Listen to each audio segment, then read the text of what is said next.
Yeah. Oh, hello, young lady. There she. We have to name her. I know. What happened? Did you get signed by the Vikings since I saw you yesterday? What do we got? Yeah, I went with the purple and gold today. Check that out, Kobe. Yeah. Yeah. Nice. Yep. Nice. Surly. Yep. Okay, we're going to have a lot of fun over the next 20 or 25 minutes or so, but we have got to start off by setting our best to ace pitcher Chris Bassett. Unfortunately, struck by a line drive. It's arguably the most terrifying thing you will see in our sport. Very rarely does a cart get brought out, and when it does, it's jarring. The news on Wednesday morning seems to be pretty solid.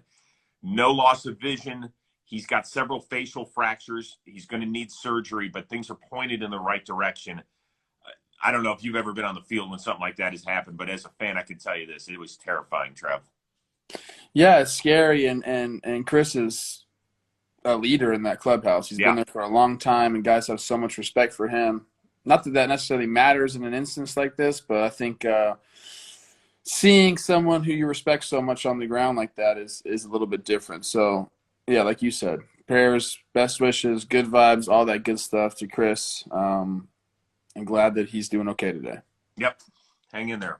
Get back soon and get well. Take care of yourself. All right, let's start with a team that is limping right along. That would be these guys. The hat I'm wearing today, the New York Mets. They have dropped 5 in a row. They have fallen under 500 for the first time since early May. And then I wake up, and what's one of the first things I see on my phone?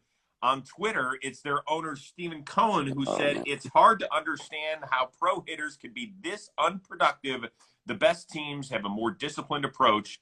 The slugging and OPS numbers don't lie. If you were in the Mets clubhouse, your reaction would be?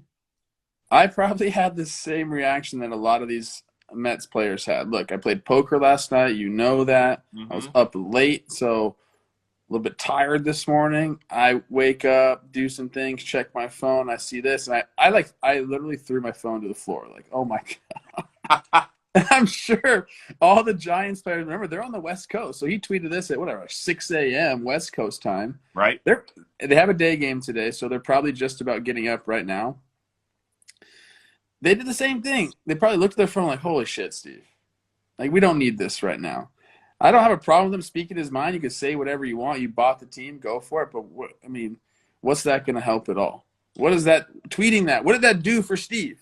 What did that do for the Mets? And as many people have pointed out, Chris, don't talk about approach at the plate and being disciplined, but trade for Javi Baez. Like, right.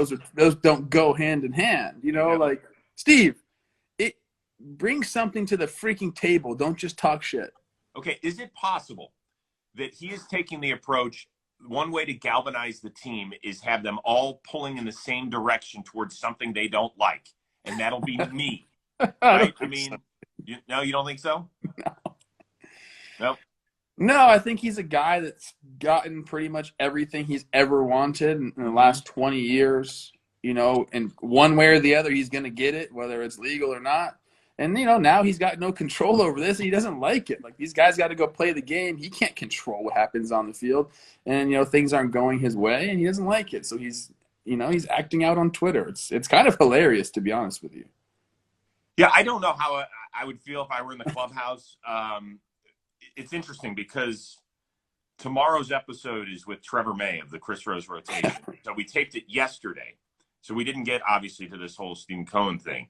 But we did get to an interesting part because remember a couple of weeks ago, he visited the team in the clubhouse in Philadelphia, which is basically unheard of. You don't hear of owners will come down to the field and say hi to their players, but very rarely do they go in the clubhouse, and particularly on the road. That happened, and he said how much everybody appreciated it because he went around to the individuals. It wasn't like a group pep talk. It was like, hey, listen, I still believe in you. And then 2 weeks later, he flips. And on social media, he goes nuts. He went.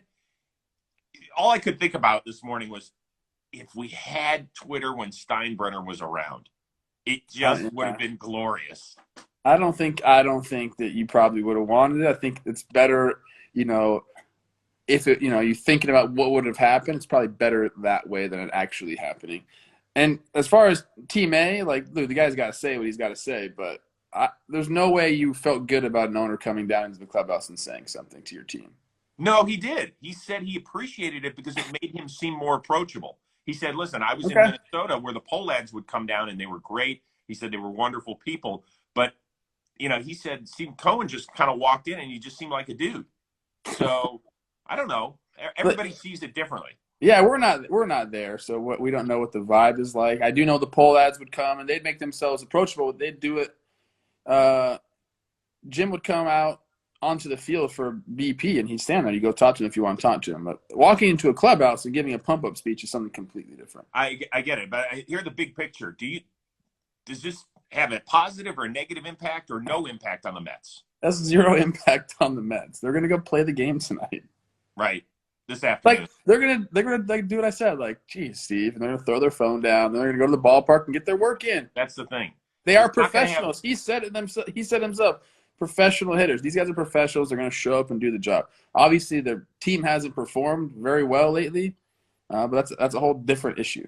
I will say this. I think the one area where it would concern me if I were Rojas, because I was on Twitter last night and somebody had put out an old Terry Collins speech from a bunch of years ago when he was the Mets manager, and it was like, hey, listen, we've got to be better. Everybody's got to be better. And he was fiery and all that sort of stuff. And it was probably what Mets fans want to hear today. So now they're getting it from their owner instead of maybe somewhere where they should be getting it from, their manager, a guy in the clubhouse. That's where I would be a little bit worried. I'd be worried if I was the hitting coaches. They've already done this. They've already done this thing before. So I don't know. It's not smooth sailing right now. No, it's not. It is not. All right. Something real interesting. You got the Giants. They won last night. They improved to 13-3 this month. Do you know that their worst month this year was July, where they went 15-10, a .600 winning percentage? Why are people so hesitant to call them the best team in baseball? I think I have a reason. I'm not really sure, Chris. I'm going to give it to you, all right? Mm-hmm. It's because we've been told time and time again that 30 mark, that's it. You're on it. That's the it. right answer. The owners, the analytical teams have just pounded that into the fans' brains, even my brain as a player. You hit 30, it's downhill from there. Except some of these guys are good ball players, and they can keep their bodies in shape, and, you kind of put them in positions to succeed, they're going to succeed. If you look at the Giants roster, their lineup right now, like almost every single person is over 30. And they're just doing it because they're good baseball players, and their coaching staff has done a good job putting them in the right positions, and their game plans are better than other teams, and they're just getting the job done. But I think the reason we're hesitant to say they're the best team in baseball is just because of the age. It's very simple. You made a great point. They've got 14 position players on their roster right now. 3 are under the age of 30. And Wade is the youngest that's really a contributor at 27 years old. So they don't have any shiny new toy. Even if you look at their pitching staff, right? Webb, who threw another gem last night, he's 24. He is far and away the youngest main contributor on that roster. So that it's an age bias by us. I've been guilty of it. I remember that 6 weeks into the season when the Giants had this great run, I was like, how are they all going to stay healthy?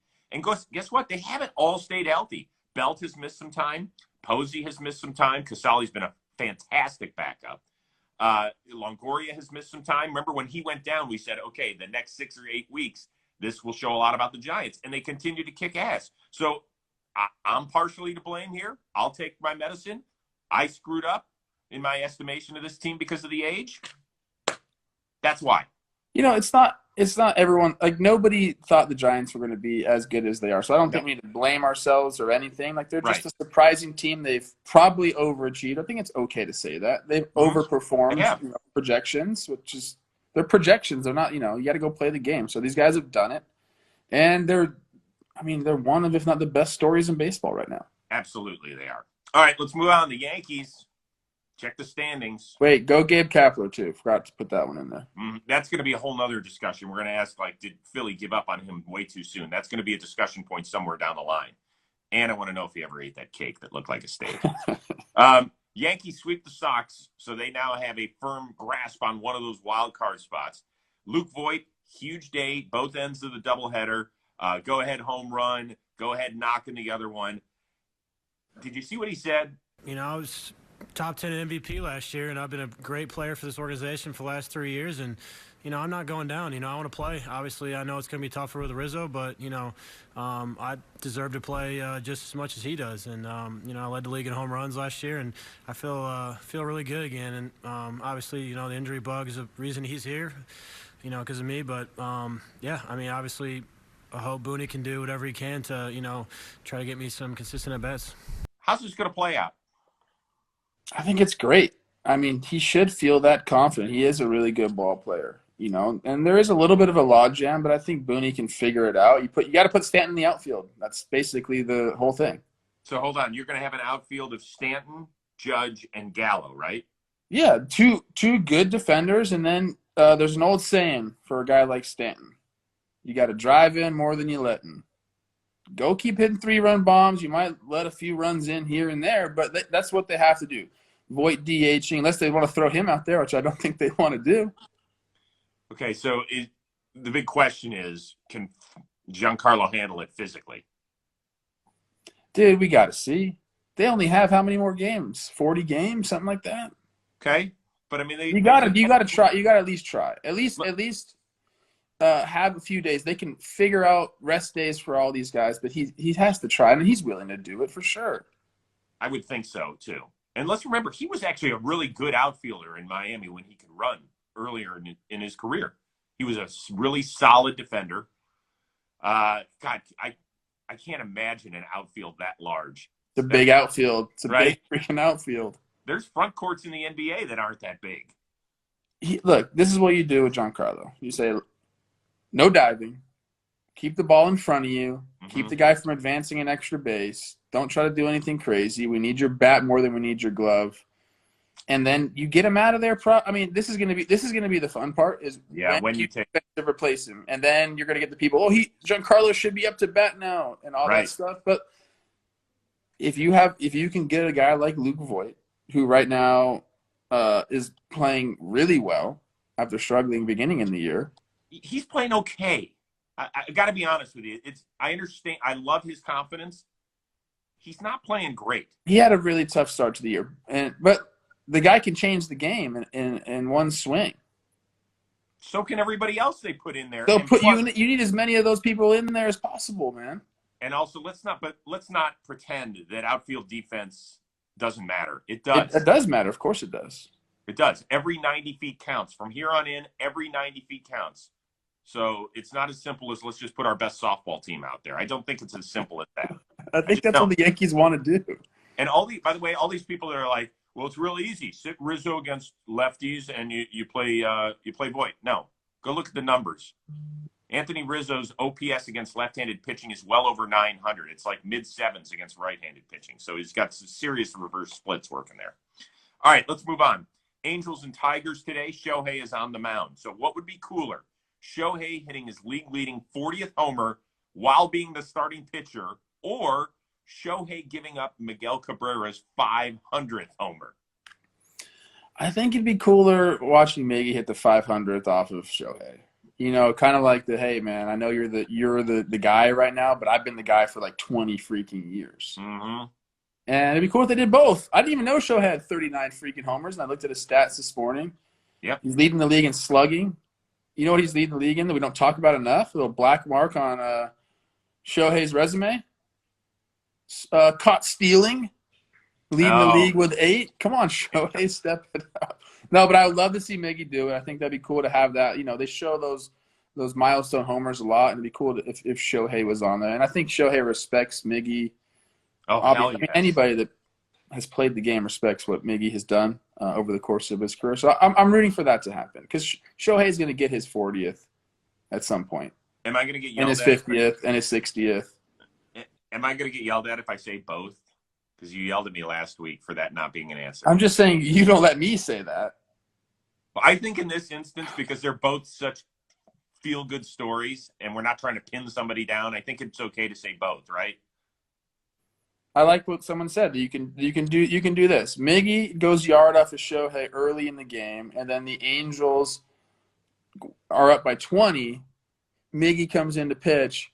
and gives up a homer to Shohei. Miggy comes in to pitch. That is one thing you will definitely not see.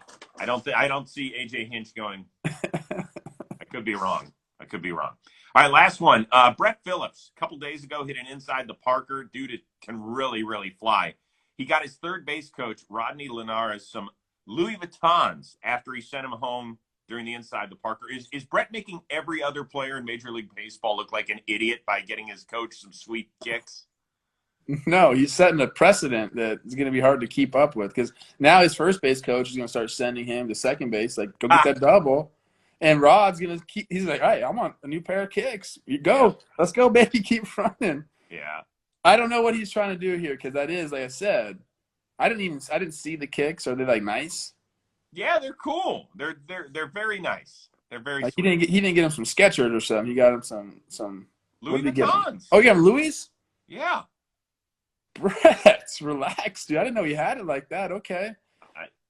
I'm just saying he's gonna get all these coaches are gonna start sending him now. He's gonna start getting thrown out of bases left and right. My goodness. So Rodney Linares, I think, was his former manager in the minor leagues. So it sounds like they've been exceptionally close. Yeah. And why not?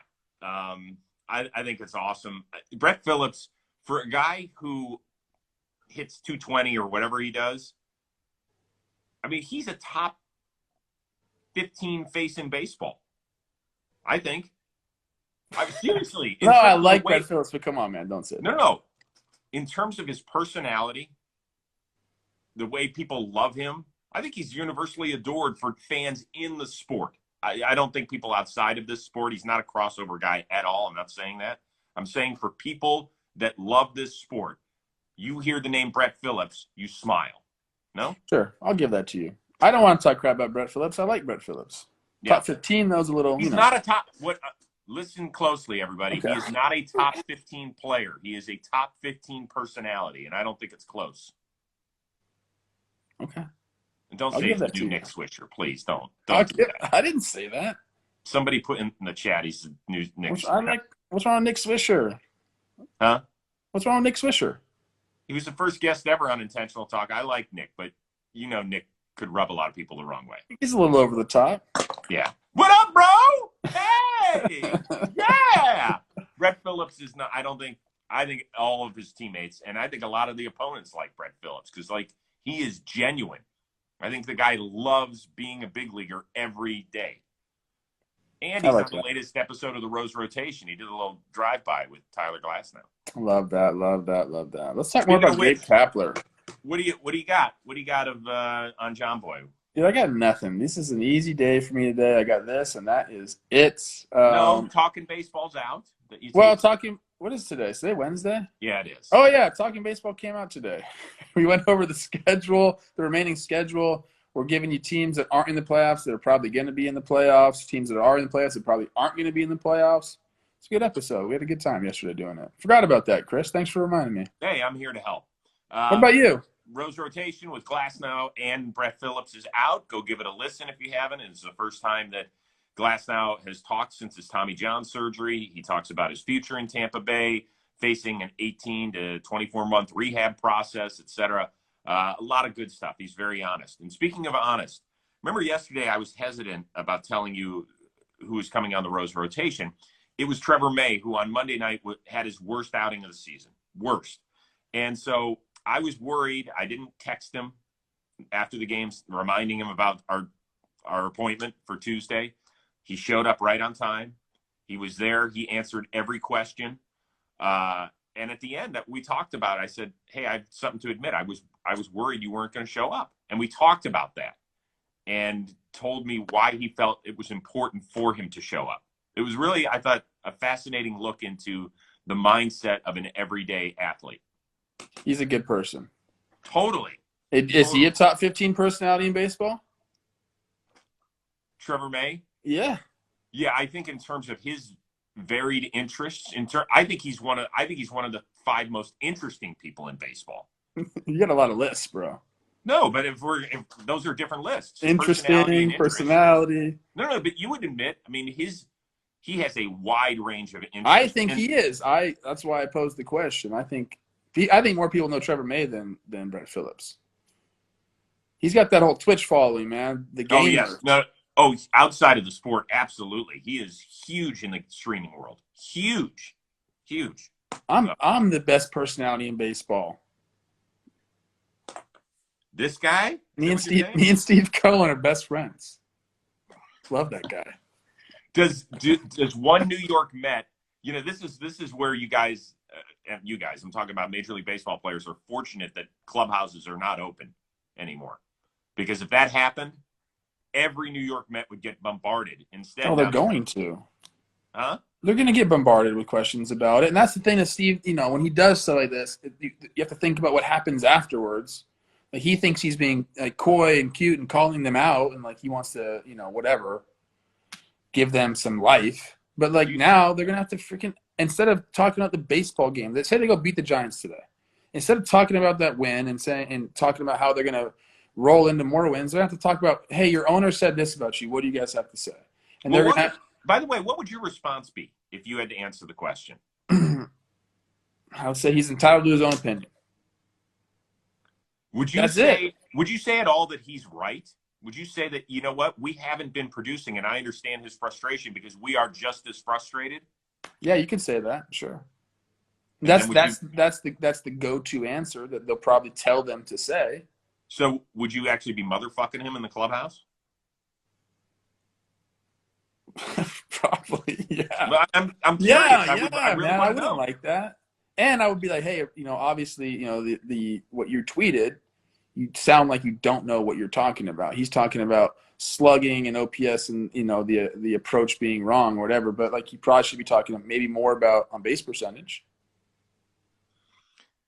I told you, I thought that it was done partially to galvanize the team against him. And I really do. Now, I don't know if it's going to work. You don't think that when he hit send, that was part – you think he just hit send because he was frustrated? Yeah. I think he has no repercussions ever about anything. Like, he's grown up that way, in the last 20, 30 years of his life. Like, no one can tell him anything, so he's going to tweet that out. I think he did it because I think he feels like the season's slipping away, and he wants to do – that's the only way that he can get involved now. I mean, he could have okayed a trade for Chris Bryant. That didn't happen for whatever. Maybe. Like, then all the credit in the world to you, Steve. You're, one step ahead of everybody. I don't know. I just don't believe that's happening. When the Mets are lifting the Commissioner's Trophy at the end of October and they hand it to Steve Cohen, and he'll say, this is exactly what I had in mind when I hit send on the Twitterverse in August. Ain't no insider trading in that box. You got to go do it all yourself. That's all I'm saying. And with that, we are going to say goodbye on Baseball Today. That was good. We're back at it again tomorrow, 11:30 Eastern, 8:30 a.m. Pacific. Oh, one other quick thing. I need your opinion on something. Okay. So Brault's in town. Should I go see? I've got a very small window today. I've got a lot of BattleBots prep I have to do before our tournament starts next week. Should I run down real quickly to try and say hi to him from like 20 feet away at the team hotel? No. Nope. No. No. Where's he staying? He's in Pasadena? Oh, I don't know if they're downtown or in Pasadena. I don't know. In Pasadena. No, you don't have to do that, man. FaceTime him. What's the difference? Well, I could do that when he's in Pittsburgh. He's in my town. I shouldn't, welcome him? Just wave? No. Let's go play golf today. Come on. I can't. I told you, you won't believe how much BattleBots prep I've got pages and pages about bot builders I'm reading. And JOMBOY Media next year taking over BattleBots. I told our executive producer, I said, I think we want to put a team together. He's like, that'd be great. Yes. He's Australian. All right, man. Go do your thing. Yeah, I got to go get some cardio in. All right, I'll see you.